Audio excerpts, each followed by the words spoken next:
अस्सलाम वालेकुम। इस वक्त हालात बड़े संगीन हमें नज़र आ रहे हैं, क्योंकि एक तरफ हमें नज़र आ रहा है कि सऊदी अरेबिया और यूएस ने मिलकर इराक पर हमला किया, और इराक के ऊपर एक हमला नहीं, 2 हमले नहीं, पूरे 17 हमले किए गए। और उसमें अल जज़ीरा की रिपोर्ट के मुताबिक मैं देख रही थी अभी कि तकरीबन 20 लोग जो हैं वो, अब तक की रिपोर्ट के मुताबिक, हो सकता है अभी ज़्यादा भी हो गए हों,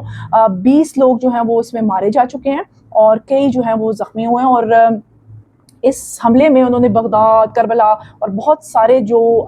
इराक के जो इलाके हैं उनको इन्होंने टारगेट किया। और यकीन करें, मुझे तो पहले यकीन नहीं आ रहा था कि सऊदी अरेबिया ने इराक पर, और ये बहाना बना के किया कि उन्होंने अपने डिफेंस में किया। बेगुनाह आपने अपने डिफेंस में किया, इराक की तरफ से आपके ऊपर कोई हमला ही नहीं हुआ। हाँ, हौसियों ने आपके ऊपर हमले किए। अभी इन्होंने यमन के अंदर जब हौसी मकामात को टारगेट किया, तो फिर हौसियों ने इनके ऊपर हमले किए। हौसियों ने इनकी जो ऑयल रिफाइनरीज वगैरह थी उनके ऊपर हमले किए। तो इराक का तो इसमें कोई मतलब बनता ही नहीं था। कहा गया कि ये जो जिन ग्रोह पर हमला किया गया वो ईरान के सपोर्टर हैं, और ये वो इस किस्म के कुछ बहाने बना के जो है हमला किया गया, लेकिन ये बिल्कुल बेबुनियाद है। एक तरफ हम देख रहे हैं कि जो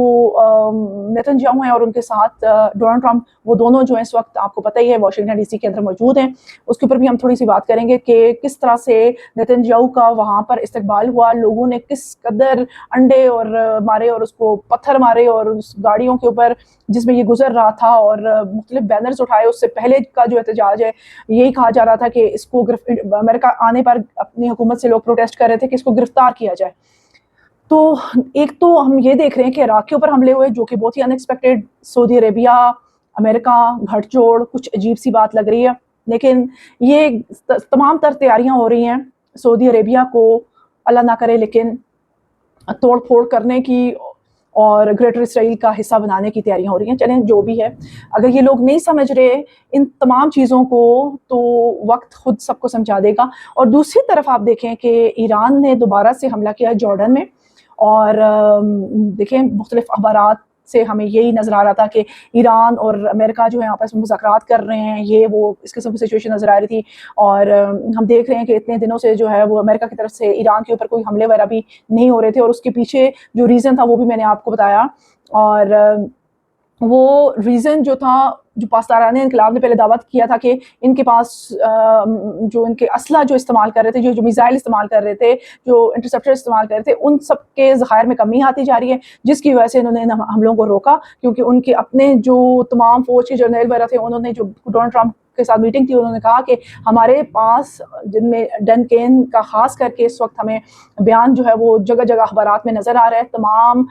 वॉल स्ट्रीट जर्नल को देख लें, आप न्यूयॉर्क टाइम को देख लें, जेरूसलम पोस्ट को देख लें, तो तमाम के अंदर हमें यही बात नजर आ रही है कि डन केन जो उन्होंने कहा है कि हमारे पास ज़खायर की कमी है। उन्होंने रीज़न भी इसका बताया कि ज़खायर की कमी क्यों हो रही है, क्योंकि कह रहे हैं कि पहले हमने यूक्रेन और रशिया के लिए हथियारों का इस्तेमाल हुआ, फिर इसराइल के लिए इस्तेमाल हो रहे हैं, और अब ईरान के लिए, और इस तरह से होते होते हमारे पास अगर फ्यूचर में कोई ऐसा वैसा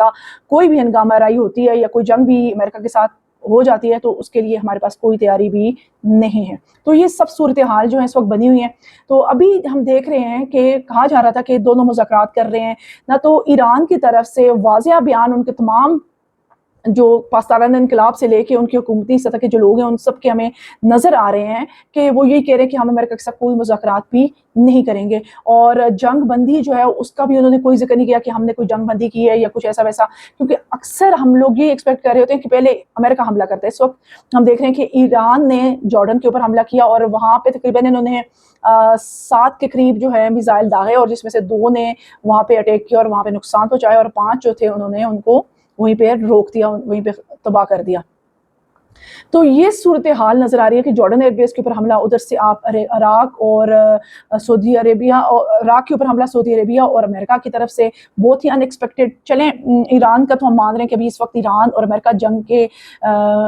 एक जंग की हालत में है, लेकिन सऊदी अरेबिया का इराक के ऊपर हमला करना बिल्कुल भी नहीं समझ आ रहा। अभी तक सिर्फ वो यही कह रहे हैं कि हमने अपने डिफेंस में किया। भाई, डिफेंस में आपने किसी के ऊपर हमला कर दिया और इतने ज़्यादा उनके शहरों पे हमला किया, वहाँ पे इतने लोगों को आपने मार दिया, ज़ख्मी किया, उनके ठिकानों को नुकसान पहुँचाया, जो तो ये इस किस्म की सिचुएशन क्रिएट हुई है। और हम देख रहे हैं कि ये जो आप देख रहे हो अभी अमेरिका के अंदर बेंजामिन नेतन्याहू और डोनाल्ड ट्रंप जो इस वक्त घर छोड़ करके बैठे हुए हैं, तो ये तमाम सब कुछ तो होना ही है। फिर सऊदीया का इस्तेमाल हो रहा है, اب سعودیہ کو نہیں سمجھ آ رہا، ہم سب کو سمجھ آ رہا ہے، ہم سب کو دکھ رہا ہے کہ سعودیہ کے ساتھ کیا ہونے والا ہے، لیکن سعودی عربیہ کو بالکل بھی پرواہ نہیں ہے، وہ اندھا دھند یقین کر رہے ہیں، امریکہ کے ساتھ مل کے حملے کر رہے ہیں۔ اگر سعودی عربیہ ایران کے ساتھ ملتا تو ہم بات کرتے کہ بھئی ایران کے ساتھ مل کے حملہ کر لیا، یا عراق کے ساتھ مل گیا، یا یمن کے ساتھ مل گیا، تو ہم پھر بھی مانتے۔ اب امریکہ کے ساتھ، امریکہ کو آپ کو پتہ ہی ہے امریکہ جو ہے وہ سپورٹر اسرائیل کا، اس وقت بینجامن نیتنیاہو اس کے ساتھ بیٹھا ہوا ہے۔ اور ڈونلڈ ٹرمپ کا اگر آپ پیغام سنیں تو ڈونلڈ ٹرمپ باقاعدہ کہتے ہوئے نظر آ رہے ہیں کہ یہ جو بی بی ہے یہ مجھے جنگ میں ایران کے ساتھ شامل کرنا چاہتا ہے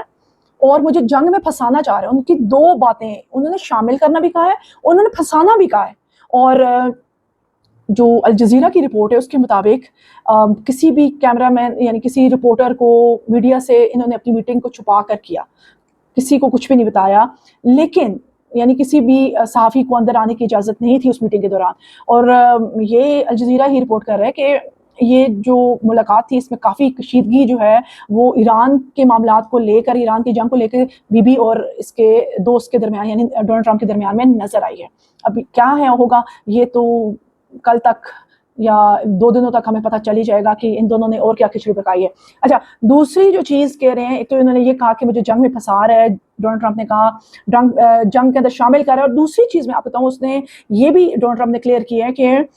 میں بھی اور اپنے دوست بی بی کا کہا ہے کہ ہم دونوں نہیں چاہتے کہ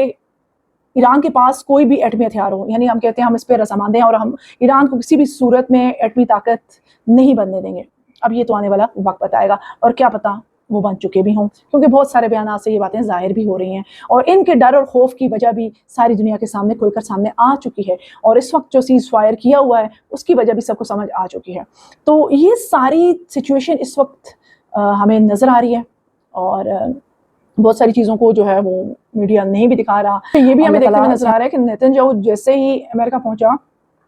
ایک تو وہاں پہ بہت زیادہ پروٹیسٹ ہوئی، اس کو لے کے لوگوں نے بہت نعرے بازیاں کی، اس کو کرمنل کہا، وار کرمنل کہا، اور بہت کچھ گالیاں بھی یوز کی جو میں نہیں استعمال کر سکتی۔ اور اس کے علاوہ آپ دیکھیں کہ جب یہ واشنگٹن کے اندر ہی تھا تو وہاں پہ یہ ڈنر کے دوران لوگ اس ہوٹل میں چلے گئے جہاں پہ یہ کھانا کھا رہا تھا۔ وہاں پہ کیا ہوا کہ وہاں پہ لوگوں نے باقاعدہ جو ہے وہ نعرے بازی کی، انہوں نے کہا کہ یو کانٹ ہائڈ، بی بی کو کہا کہ تم نہیں چھپ سکتے ہو، یو کمیٹڈ دا جینوسائیڈ، اس قسم کی باتیں انہوں نے کی کہ تم نسل کشی کرتے ہو اور تم جو ہے نہیں چھپ سکتے ہو، باہر نکلو، یہ وہ، مطلب بہت جتنے بھی وہاں پہ پروٹیسٹر تھے ان میں جو سماجی کارکن بھی تھے، ان میں عام شہری جو لوگ بھی تھے، تو بہت سارے لوگوں نے اس کے خلاف کھڑے ہو کے آواز بھی اٹھائی۔ اور دوسری طرف ہم دیکھ رہے تھے کہ پچھلے دنوں جو ہے وہ نیو یارک کے اندر بھی جو زہران ممدانی ہے اس نے بھی ڈونلڈ ٹرمپ سے ریکویسٹ کی، اس نے کہا میں خود تو کچھ نہیں کر سکتا لیکن ڈونلڈ ٹرمپ سے کہا کہ اس کو اریسٹ کیا جائے۔ تو لوگوں کا پروٹیسٹ یہی ہے کہ اس کو اریسٹ کیا جائے، تو کہاں اریسٹ کیا جائے گا؟ آپ کو پتہ ہی ہے ڈونلڈ ٹرمپ اور بی بی دونوں ایک ہیں، یکجان ہیں، دو قلب ہیں، تو وہ کیسے اس کو اریسٹ کرے گا؟ وہ تو اس کو بچانے کی کوشش کر رہا ہے، تو اریسٹ کرنا تو دور کی بات ہے۔ اللہ تعالیٰ سے ہم دعا کرتے ہیں کہ خیر ہو، لیکن یہ جو ہمیں سعودی عربیہ اور یو ایس کا اور پھر اسرائیل کا یہ جو گھڑ چھوڑا میں نظر آ رہا ہے یہ بہت زیادہ خطرناک ہے۔ آپ ہمیشہ یاد رکھیے گا کہ انہوں نے فلسطین کے اوپر بھی اپنی اسرائیل نے وہی والا رول اپنایا کیا تھا، وہ رول یہ ہے کہ divide and rule, divide and conquer والا۔ یہ یہاں پہ یمن، تمام مصر، ہر جگہ پہ آپ دیکھ لیں تو فلسطین کے اندر بھی انہوں نے اسی طرح سے کیا تھا، حماس کی حکومت اور پھر جو فلسطین اتھارٹی کی حکومت، اور پھر کرتے کرتے انہوں نے پورے فلسطین کو اپنے قبضے میں لے لیا، اور آج فلسطینیوں کی جو حالات ہیں، ان کے اوپر جو ظلم ہے، جو ستم ڈھائے جا رہے ہیں، وہ بیان کے قابل نہیں ہیں۔